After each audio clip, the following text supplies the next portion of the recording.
আল্লাহ নবী সাল্লাল্লাহু আলাইহি সাল্লাম বলেন, কোন বান্দা যখন গুনাহ ছেড়ে দিয়ে তওবা করে আল্লাহর দিকে ফিরে আসে, আল্লাহর কসম নবী বলেন আল্লাহ তাআলা সবচেয়ে বেশি খুশি হন। আশাদ্দু ফারাহান, আল্লাহ তাআলা সবচেয়ে বেশি খুশি হয় কখন? বান্দা আল্লাহর দিকে ফিরে আসে যখন।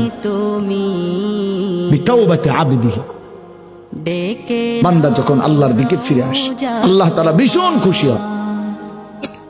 গুনার নাফরমানের জিন্দেগি ছেড়ে দিয়ে আল্লাহর দিকে যখন ফিরে আসে, আল্লাহ তাআলা তখন 7 আসমান সাজিয়ে দেয়, ফেরেশতাদেরকে বলে আসমান সাজিয়ে দাও, জান্নাত সাজিয়ে দাও। ফেরেশতারা 7 আসমান জান্নাত সাজাইয়া ফেরেশতারা জিজ্ঞেস করে, মাওলা আসমান কেন সাজাইলেন, জান্নাত কেন সাজাইলেন? তো আল্লাহ তাআলা বলে আসলাহাল আবদু মাওলাহু, শোনো আজ এক গোলাম যে তার মনিবকে ছেড়ে চলে গেছিল অনেক দিন, আজ সেই ভেগে যাওয়া গোলাম তার মনিবের সাথে সম্পর্ক ঠিক করে ফেলছে।